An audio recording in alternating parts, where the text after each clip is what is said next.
Negotiating. I like it. You a good negotiator? No, that's why I have a realtor do it for me. Ah, I maybe you're gonna say that's why you have your wife. Well, that's She can why I have my wife negotiate. too. Yeah. In my daily life, she does it. Right. We went to get like a camper trailer the other day, and I went into it knowing that I would just take it I'm not going to Yeah. negotiate. They're going to give me a price, and I'm going to buy it. Yeah. So she had to go with me and talk me on it. It was okay. Yeah. Same. Yeah. Real estate, similar. Yeah. Right. Well, I think. Welcome to the Rains Report with your host, Jason Rains. Welcome to the Rains Report, you guys. Today we are jumping in and talking about negotiations, how to negotiate, how to offer different parts to negotiate throughout the real estate process. Got my boy here.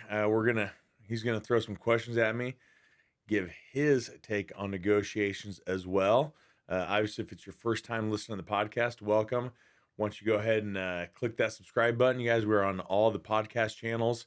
And then we also repurpose this and shoot this as video, throw it on YouTube. So you can find the YouTube, Moving to Kansas City, Jason Rains. And subscribe and follow and all that stuff on there. Do it so all. you can catch all this stuff, right? Mm-hmm. Mm-hmm. Uh-huh. Yeah. So let's get into it, right? Okay. Negotiating. I like it. You a good negotiator? No, that's why I have a realtor do it for me. Ah, I maybe you're gonna say that's why you have your wife. Well, that's why I have my wife too. Negotiate. Yeah. In my daily life, she does it. Right. We went to get like a camper trailer the other day, and I went into it knowing that I would just take it I'm not going to negotiate. Yeah. They're going to give me a price, and I'm going to buy it. Yeah. So she had to go with me and talk me on it. It was same. Yeah. Real estate, similar. Yeah. Right. Well, I think that's funny. When we kind of look back over just negotiating in general, right? Not like the initial offer, not once we get into the actual process of the real estate contract, but that upfront initial offer. I think the last few years, the way the market's been, there wasn't really any negotiating being had, right? No, not really. It was not only was it, hey, this house is $300,000, this house is $400,000. It was, hey, yeah, we're listed at $400,000. What are you going to give us above that? Yeah. And Right. I can speak from experience there because when we sold our house, it was kind of it was towards the tail end of that market being hot, but I mean, you would list the house, you would say, bring all offers by Sunday at this time. Yeah. And then you just look them over and pick which one you want to go Yeah. for. Like that seemed to be it. Yeah. And I think you're right. And from a buyer side, it was a little frustrating because you might be like, let's say there's 6 offers, right, that you're kind of reviewing.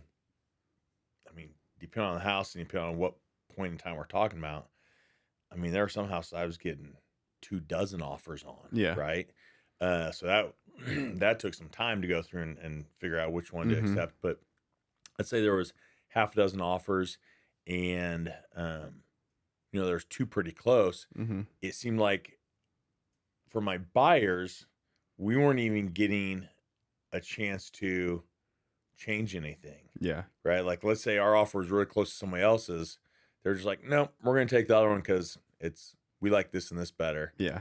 Like, I'd be like, man, all you gotta do is come back and ask. Like, we Yeah. could have changed that. But I almost feel like a lot of agents over the past few years forgot how to negotiate. Yeah. I can Because see there that. was no negotiation, right? So you just, anytime you don't do something, you got a habit of doing it, right? And especially with inspections and appraisals, right? Because the big thing over the last few years has been waive them. Yeah. So, I mean, that's kind of getting into the actual I mean, that is a part of the upfront offer, Yeah. right? Yeah. And yeah, I mean, people were doing appraisal gap waivers saying, hey, if the house doesn't, technically that is part of negotiation because there's an appraisal contingency in the contract anyway that says, hey, if the house doesn't appraise, we have up to X number of days to get this figured out. And if it doesn't, either side may cancel at any time after. It's like 5 days.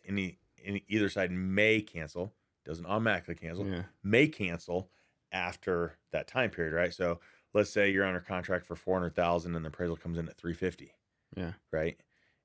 And you're just in the normal appraisal contingency of the contract. Uh-huh. The seller's either coming down in 50 grand, the buyer's coming up with 50 grand, Mm-hmm. somewhere in the middle, Mm-hmm. or the whole deal falls apart or may fall apart, right? How often do you see that? The house not appraised. It's got to be so few and far between. But I that's haven't seen it a nightmare. whole lot the past few years. Mhm. At one point, I heard, can't confirm, but some of the larger appraisal companies were telling their appraisers, "Hey, if you're within 10%, Mm-hmm. just go with it." When there were drive-by appraisals Drive-by during the hot market or whatever it is. True. desk appraisals. So They weren't that's- even going to the house. They Scam. weren't not even Scam. driving by. They were just doing it at their computer, That's what I always looking for thought. comps, You right? were like, oh, it's a drive-by appraisal. What? Yeah, Okay. not even going in the house. Yeah. But don't see it a whole lot, and it's when you do see it, it's off by large sums, right? You're not seeing Yeah, it come in for $5,000 low. Like it's gonna be 15, 20, Yeah. 30,000. They Like wouldn't it's tell gonna you be a unless it was really big, wrong. They big might amount, right? They might give you some room for error. And so what that appraisal contingency did was you were basically negotiating. So it was a form of negotiation. You were basically negotiating what you were willing to do up front Mm-hmm. versus on the back end when the appraisal came in, right? So Okay. you might say, hey, if the house doesn't appraise, we'll cover up to $5,000, we'll cover up to $10,000 of the shortage without going over Mm-hmm. the actual amount it appraises for, right? So Okay. let's say you were $400,000 deal, because we kind of use that number, and you said, hey, we'll cover $10,000, and it came in at $395. Yeah. Well, you're not then paying $405. You're just Paying 400. paying $400. Yeah. Okay. Right? You're not going to end up paying more. We will pay up to this amount. Yeah, we'll but pay if- up to this yeah. amount, but not go over the original agreed upon purchase price. But if you think about it, kind of smart, because if it does come in really low, let's say it comes in at 350, Mm-hmm. you've already agreed on 10,000. True. So now the agreed upon purchase price was 400. It appraised for 350. You got it for 360. Mm-hmm. So really, you saved the $40,000 that you were willing to spend on the house. Yeah. Now that 10,000 has to come out of pocket, so you have to have those funds. But, Yeah. and then it just kind of depends on the other agent involved, like in how many deals they're doing, how much experience they have. As a listing agent, I might get somebody that says that, and I might say, if I was already worried about the price, how far the offers had driven that price up, right? Mhm. Say, I know it's worth 350. We listed at 350. Yeah. But we got an offer for 400, and they say, hey, we'll cover $10,000. And I'm like, man, there's no way this is going to price for $400,000. That's what I Right. always wondered during the hot market. Isn't there a point where, because everybody would just be like, we'll just sit back and let all the offers come in and we'll pick the best one by like Sunday night. At a certain point, as a real estate agent, if you were on the listing side, would you see some offers come in that are way too overpriced and you'd be like, hey, stupid offers. we might need to hold up here? Yeah. Or what you could do is just that you could be like, listen, buyer can offer anything. Yeah. I'll give you $500,000 on that $350,000 Yeah. house. If it doesn't appraise, it doesn't Yeah. matter anyway. You're not getting the $500,000. So right? where do you, like as a listing agent, do you draw a line? So and you say, okay, at can, this point- or what you can do is you can create kind of a safety net on top of their appraisal gap waiver and say, hey, listen, you offered 400, we were listed at 350, you offered 400, there's a $10,000 appraisal gap waiver. Mhm. In my head, I'm like, man, I don't think it's going to appraise for over like 360, 365. Mhm. That gets my clients up to 375. There's still a $25,000 gap there. Mhm. The sellers think mentally they're getting it because that's what the offer was. So I might go in and say, hey, listen, that's great. We'll take your $400,000 offer for your $10,000 appraisal gap waiver.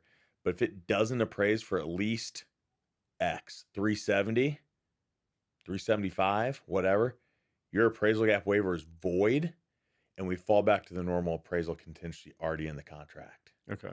right? I see. And so if it doesn't at least appraise for 375, that's out the window. Mm-hmm. We're renegotiating now, Okay.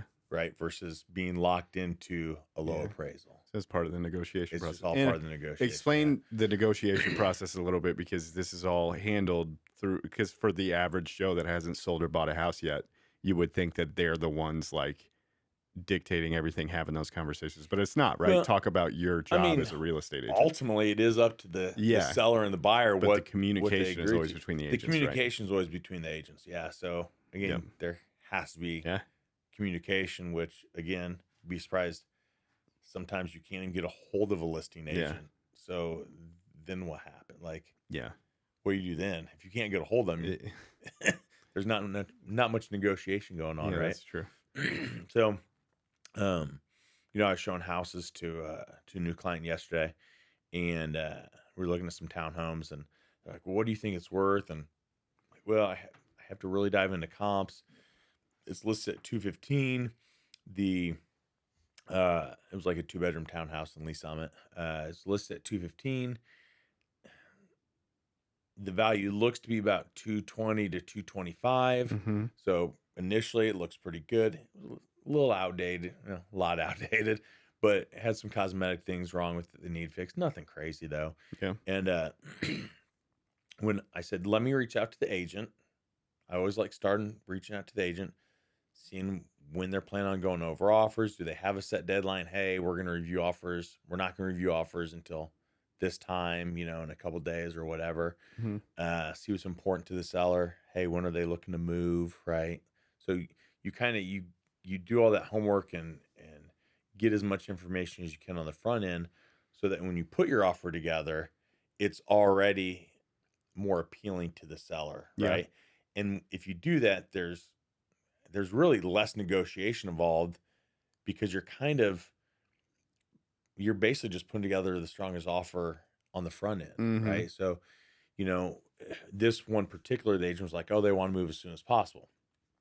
Okay, well, that's typically 30 days unless it's a cash offer. Cash offers can close in 10 to 14 days as soon as Mm-hmm. the title work's done. Can finance deals close faster? They can, right? I Yeah. think my fast one ever has been like 18 days. We closed in like But 24 on ours, but typically they're 30 to 45 Yeah. days. That's kind of mm-hmm. the normal for the It just industry, really right? depends on if it works out for if there's a contingency chain and stuff like that. Yeah, Right? yeah, lots of variables there. But she's like, hey, we want to close as fast as possible. Well, for my people, they're like, yeah, we can close in 30 days, no big deal.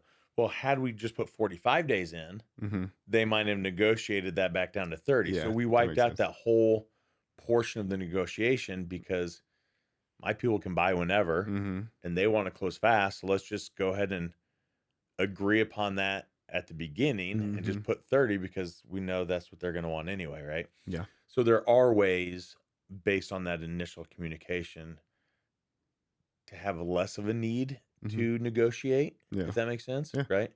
But I think now that we're not in a crazy strong sellers market Yeah. right now at the end of 2022, right? Yeah. What happens in the spring and summer and fall next year Who knows? to be determined, Yeah. right? I can tell you that we dropped down to this week. This is our whole MLS, which again is 39 counties. Mm-hmm. Literally the west half of Missouri, The Heartland. Iowa, all the way almost to Arkansas, Mm-hmm. and then a couple counties in Kansas, right? Mm-hmm. Yeah. Johnson, Miami, Yep. a couple others, but Leavenworth County. We dropped just below 5,000 houses available. Okay. 4,996, 4,996 on Wednesday night. We dropped down to, which sounds like a lot of houses, but for 39 counties, Yeah. not really a lot. Yeah. The lowest we were down to was like 2,100 in the fall of 2021. So we're Okay. over double that. But that was the first time we dropped below 5,000 in the past few months, Yeah. right? It's been over 5,000. Yeah. And once it gets over 5,000, I can't even look to see it just says 5,000 plus. I don't really have like a number. I see. I just know it dropped below 5,000 because it told me Yeah. 49.96. I was like, Yeah. oh man, it hasn't been that low Hey. in a few months, right? So Yeah. we'll see what kind of transpires. I think a lot of that had to do with it was just holiday week. Yeah. People weren't listing Oh, their that's house true. this week. Yeah.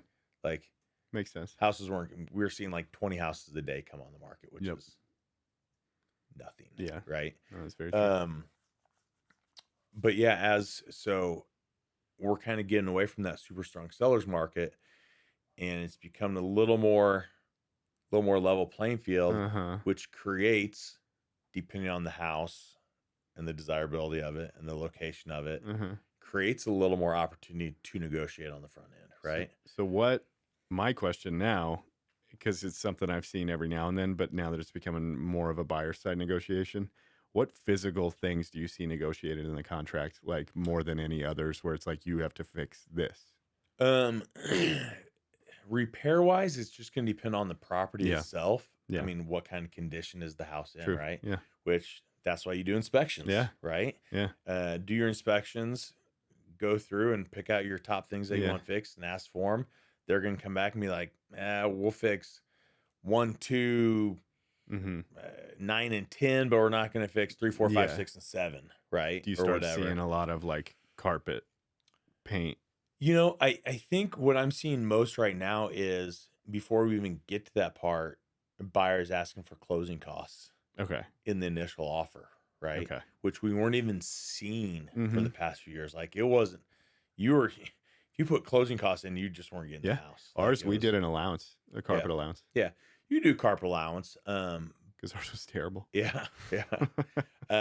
My advice to sellers would be to go ahead and replace the carpet Yeah, ahead of I time, think right? we had that as part of the discussion, but it was like, we're still in this seller's market. We'll get away with it anyway. It'll Yeah. probably be an allowance, but we knew that going Yeah. into it. So Yeah. either replace it or know that you're probably going to have Yeah. to do that. I think the closing cost thing, though, not even looking at allowances, just going towards closing costs, right? Mhm. Like your prepaid stuff, like your taxes, your insurance, Mm-hmm. PMI if you have it, all that stuff. But then buyers are also asking for that closing cost money and using it to buy down the interest rate for the first year, the first 2 years, the first 3 years, right? Yeah. And so we're seeing more and more buyers asking for closing costs. One of the agents on my team just got a new client under contract 2 days ago. Mm-hmm. House was listed at 339. They got it for 339. Mm-hmm. So they paid the full asking price, but they got $5,000 in closing costs. Okay. So versus trying to get the cost of the house down $5,000, which would save them, I don't know, 50, $60 a month. Yeah. Right. Yeah. They have $5,000 that they would have had to spend out of pocket at closing. Now they don't. So that puts $5,000 in their pocket from day Mhm. one. Well, if you're trying to fix things up or buy an appliance or whatever, does $60 help you? Mm-hmm. Or does $5,000 help Mm-hmm. you? Right. The $5,000 helps you, right? Yeah. So, but you look back a few months ago, they wouldn't have got any closing costs. Yeah, true. So I think that's the biggest thing we're seeing right now on the front end negotiation is just buyers asking for closing costs Mm-hmm. and sellers being willing to give those things. Yeah. Right. Like, hey, yeah, absolutely. And that Yeah. comes out of the profit for the seller. So, Yeah. that is a form of negotiation, right? So would you classify this as a buyer's market or a seller's market, or would you just say it's more balanced? I think maybe it's still leaning one I way? think it's still a little bit of a seller's market. It's definitely swung back towards the buyer's market Mhm. side, but just due to I'm not going to say lack of inventory still, because agents were saying that phrase lack of inventory last year. There was more houses, there was more transactions last year. Like it was a record number. Like there'd never been that Yeah. many transactions. Well, you can't have transactions without the inventory. Yeah, true. So the inventory wasn't really a problem. Uh-huh. It was there was such a demand, Mhm. right? And the houses were going so fast. Mm-hmm. But with over 5,000 houses, there's more houses on the market, but we're still not at what's considered a healthy market, which for Kansas City is like 15,000 houses. Yeah. Right. We're at a third of that, right? Okay. I don't even think we'll see 10,000 houses by the end of 2023. Okay. So Yeah. until we get up to that full 15,000, that's a balanced market. Yeah. So So right now, still sellers. I think it's still a seller's market. You're just seeing buyers able to ask more things, get Mhm. more things, right? Whether it's on the front end or maybe they do inspections, right? Again, you mentioned it a few months ago. People were waiving inspections. Yeah. Right. It Yeah. was either, hey, we can do inspections, but we won't ask. We can do inspections and we can walk away based on the results, Mm-hmm. but we won't ask for repairs. We can do inspections for informational purposes only. we cannot walk away Mm-hmm. from the deal, regardless of what is found, and we cannot ask for repairs. And the third option was we waive inspections altogether. do it. We won't even do them. Uh-huh. I personally hated that one. Mm-hmm. I think every buyer has the right to know what's going on with their house before they move into the house. Yeah. Right. Even if they can't fix it and they can't walk away, they can't ask you to fix it. At least they can get repairs lined up, Yeah. get on people's schedules, be able to do that stuff the day they move in type Yep. of deal. Right. So I never really liked the number 3. I've had a few clients do it, but generally it's when maybe there was an inspection already done Uh-huh. and that previous client walked away. And Yeah. so we had access to that previous inspection. In reality, that's like having your inspection that was just done 2 weeks ago. Yeah. Pretty safe bet on Yeah. something like that. But now we're not really seeing those inspection waivers at Yeah, I was all. gonna say. Now people are doing their inspections, which standard contract here is you have 10 days to do inspections, Mhm. then you have 5 days to negotiate Yep. any possible repairs, right? And that's just a back and forth. Yeah. Hey, I tell my buyers, hey, let's throw on our top stuff, but then let's throw on some stuff that's just fluff and doesn't really matter Yeah. because we want a few extra things. So if they take something away, let's say we have five really important things and 5 fluff things, right? And they take away one of our important things and leave the other 4, but leave our 5 fluff things. We might say, no, we want that important thing back. We don't tell them it's our important thing, obviously. Yeah, but yeah. we know that. We want that important thing back to get our 5.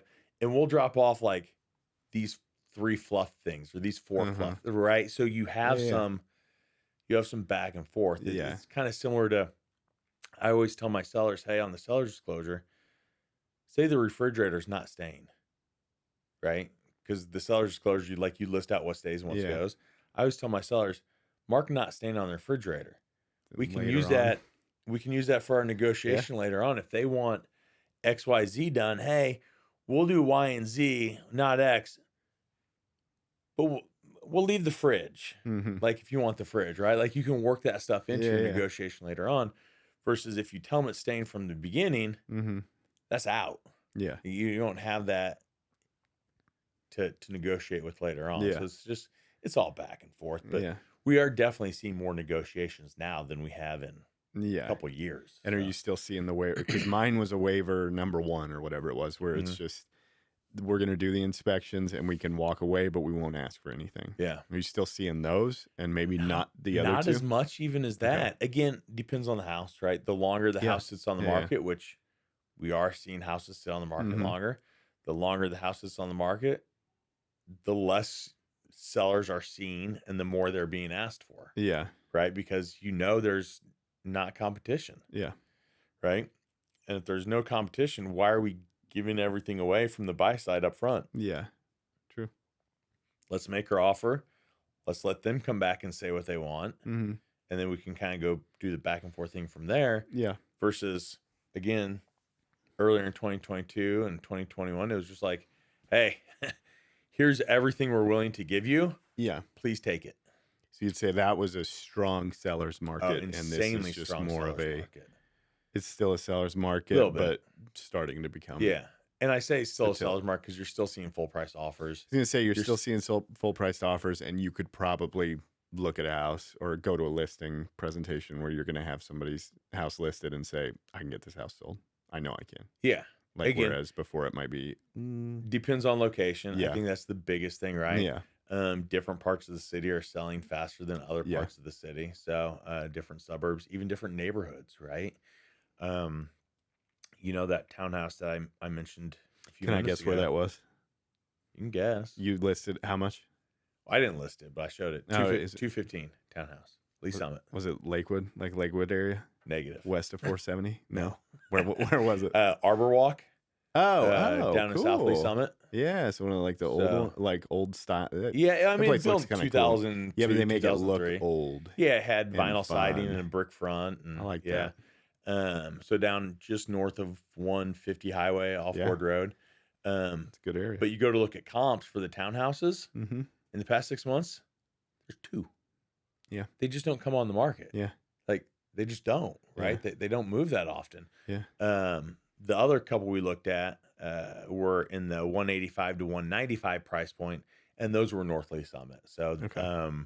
over in condos of Oaks Ridge off Lee Summit Whoa. Road and like Blue Springs School District area. Oh, I see. Down by I can't think of the name of the elementary school now, but yeah, Okay. kind of just east of 291. Location. 291, Yeah, west so. 291. But Lisa those Road. come on the market more often, it seems Yeah. like, right? I know I've listed 2 down there, and In Arbor Walk. no, in condos of Oaks Ridge. Oh, okay. I've listed 2 houses in there. One of the ones we looked at had been on the market for like 24 days. Yeah. Yeah. Historically, those things go insanely. Like 2 days, they're gone. Did a lot of that have to do with were there like leasing companies that had them that are now selling them, and before they were just changing tenants? Like, is that something that's happening right now? You know, I think that I'm not seeing a lot of leasing companies get rid of their inventory yet. I think in the next couple years we'll probably see that. Definitely in the next 5 years, depending on Yeah. how far back. A lot of these leasing companies were buying with the intention of holding them 5 to 10 years, letting the value increase, and then dumping them. Right? Worked. Yeah. I mean, historically, Yeah. it works. Right? Depends when you buy. But you know, look at places like Zillow. They had that iBuyer program, and they were paying what their estimate said the house was worth, and then they were relisting the house, and they lost like, I don't know, a couple $100 million Yeah. by overpaying for houses and then trying to sell them right away. It fired everybody we work with. 'Cause Yeah. we do the photos and videos and 3D tours and stuff, and we Yeah. used to integrate it to Zillow. Yeah. And there's a whole team that was taking care of it, and now it's like one person. Yeah. Because they're cutting the fat. Yeah, they lost stopped a buying ton. houses, and you see the same with other iBuyer programs. Their houses tend Yeah. to sit longer because they list them higher, trying to make more profit. Right? Yeah. Got to know But the market. yeah, not seeing that a whole bunch yet. But I think you know, again, I say lower price point because it's below the average for Kansas City, that 185, 200 price point range. With the interest rates being higher, typically people who are buying that lower price home are buying it because they don't have as much money. That's what they can afford. Yeah. And those are the same people that interest rates affect the most, Mm-hmm. right? Because they don't have as much disposable income to cover the higher interest rate. Yeah. Right? Yeah. So I think that's why you're seeing that price point sit a little bit longer than we historically have in those condo type neighborhoods. But again, every situation is different. Yeah. So one of them had nice backsplash and nice appliances, and you'd tell the floor had been installed wrong because it was like cupping up, like vinyl plank, and it was like cupping on every end throughout the entire main floor. The other one didn't have as many upgrades, but really the overall condition was nicer. Yeah. And the layout was a little different. Yeah. So, and it had only been on the market like a day. So we'll have to kind of watch that one and see what it does. But This negotiation podcast. So, what was the longest you've ever negotiated on a listing? How many back and forths? oh man, I don't know. Usually, I mean, historically, I've been able to get them done back and forth, maybe a couple each way, 2 or 3 each way. Okay. I mean, there's only so much you can negotiate in the contract. That's usually what to right? expect. Yeah, I mean, unless you're talking about repairs, I think that's probably where you see the most back and forth go. Is on that repair inspection list, and it just, I mean, I've had buyers be like, "Hey, here's what we want to ask for repairs," and it's like, I mean, the list is like 15 things. Yeah. I'm like, and this was like back when it was a strong seller's market. And I'm like, guys, there's no way they're gonna go with this. Yeah. I'm like, there's like 15 things on this list, Yeah. right? Now it's my job still to present the list they want me to present. Yeah, you are obligated, But aren't you? yes, but it's at that point it's having the conversation with the client. Hey, okay, there's these 15 things. Let's go through here and let's talk about each one. Make sure you understand them, right? Let me let you hear how stupid this is. Well, some of them are too, right? Like another agent on my team, literally just this morning, she has a buyer looking at houses, and he's a plumber. Like by trade, he's a plumber. Yeah. Now, commercial plumber, so a little different than So residential. he but knows. it's still plumbing, Yeah. right?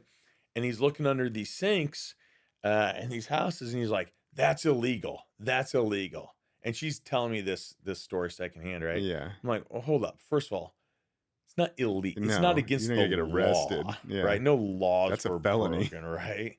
And she's like, well, he's like, well, this isn't up to code and this isn't up to code. And they used an S trap here under the sink and it should be a P trap. I'm like, okay, I get it. But one, he's a plumber. He has the know-how and the means Mm-hmm. to fix that. It's going to take him longer to find the P trap at Lowe's or Home Depot Yeah.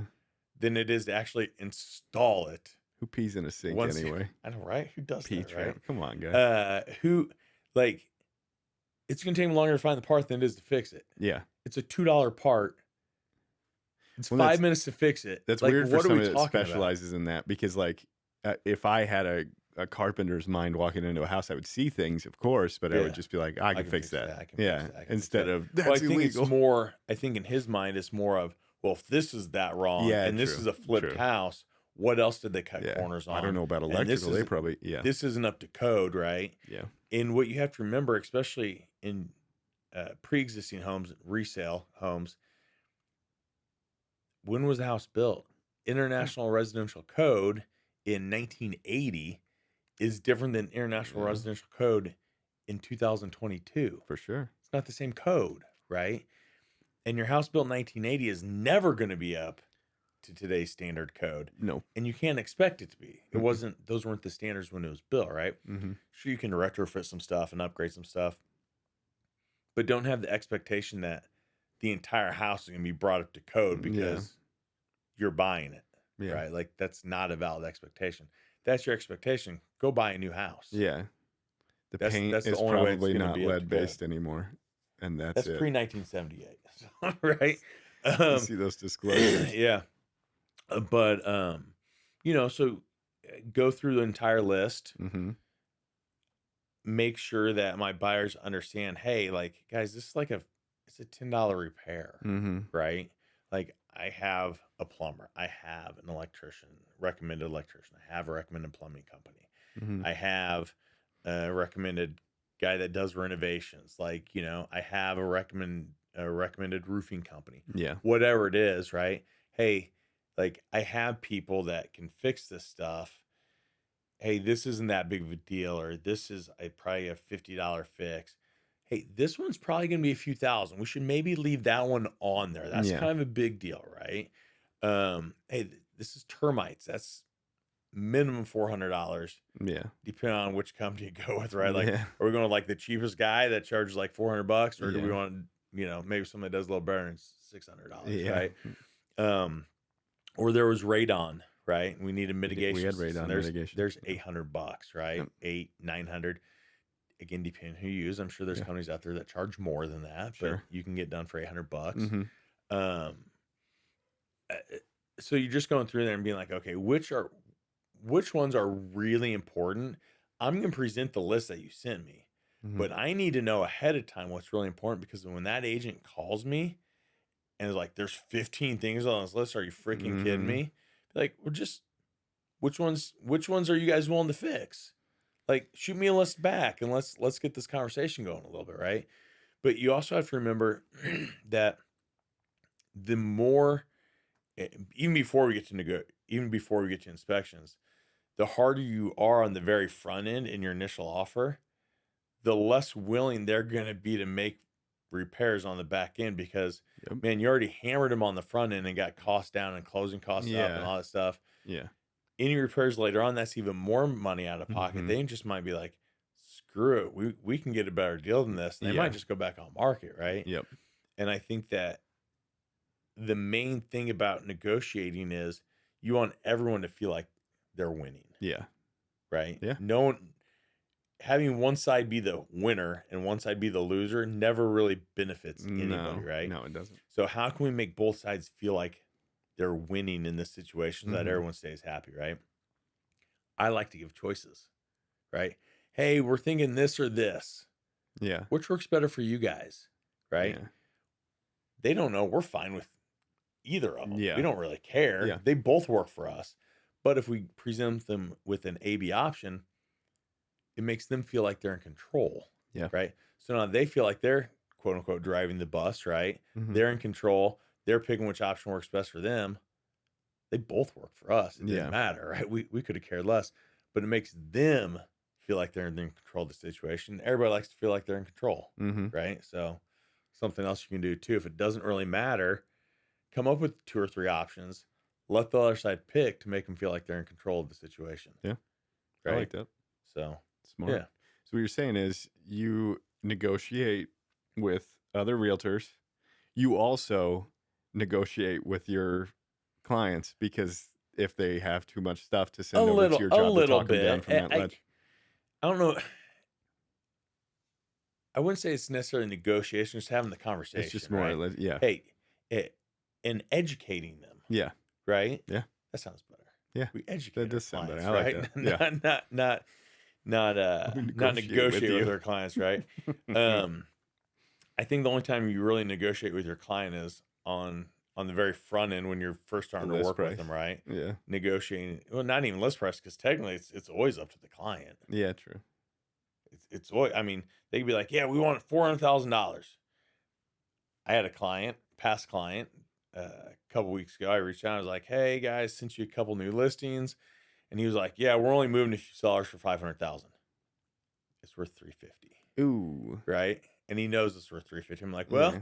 I think we're gonna be waiting a while to get Yeah. that for your house value to get up to 500 if we ever get there. Call you in 5 years. LOL. And again, who knows? He could have just been saying that, whatever. Yeah. Because we have looked at houses Yeah. prior to that. Okay. And him knowing that his isn't worth anywhere near 500. So, Yeah. But at the end of the day, if he wanted to list for 500, I can either put it on the market for 500 and see what happens, or I can say, hey, I don't think we're going to be a good fit because this isn't ever going to happen. Yeah. Right. Yeah. So I might just be like, hey, I'm not willing to list it for 500 because it's not going to sell. Yeah. Let some other agent list it for 500,000 and it can sit there and not sell. Right. That makes sense. But really the only true negotiation in my mind is commissions. Right. Mm-hmm. On the very, very front end. Right. Yeah. There is no set commission. There's not even an average commission. Mm-hmm. And a lot of agents will get really like, we can't talk about commissions. Yeah. We can't do that, right? Yeah. That's illegal, which there is federal law. Like you're not supposed to conspire to set commissions. I'm saying there is no set, there is no average. It's all negotiable, right? Yeah. So it's what, hey, here's what my value is. Here's what I think I'm worth as your agent. Are you in agreement with what I bring to the table, what my value proposition is? Mm-hmm. Are you in agreement of paying this amount? Mm-hmm. Yeah, I'm good with that. Okay. No, I'd like to see it at this. And then I have a chance to go back and negotiate and be like, okay, I understand where you're coming from. Here's why I feel the way I feel. What do you think? Okay, yeah, that makes sense. Yeah, I'm good with that. So, I mean, there is a back and forth. And again, if the agent doesn't want to do it for that amount, you might find yourself finding a different agent. Yeah. I mean, it's all negotiating. So, yeah. See, I don't think you understand. Let me show you that hotline video again. Right. For those of you that don't know what we're talking about, you can find a different YouTube channel of mine, and it's on Jason Late Night at your Casey Seller if you're is. looking for that one. Hey, and playlist epic listing videos. Mm-hmm. We can put those on the regular YouTube channel. You might as well. I put a few of the not so risky ones Yeah. on the moving to Kansas City Jason's YouTube channel. But Okay. yeah, kind of we'll keep those separate a little bit, right? Mm-hmm. And the fact that I mentioned that at the very end, we'll see who actually finds it. Yeah. So, Yeah. There you go. So, but yeah, that's kind of negotiating 101 in real estate. So I like it.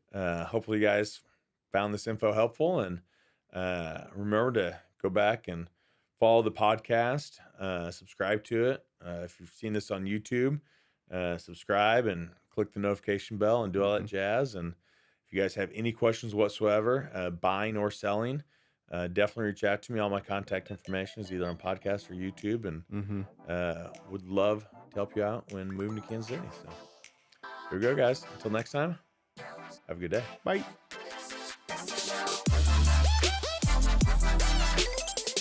The Rains Report is brought to you weekly by Juke Media. Look for episodes every Friday wherever you download podcasts, and remember to rate and subscribe for more content.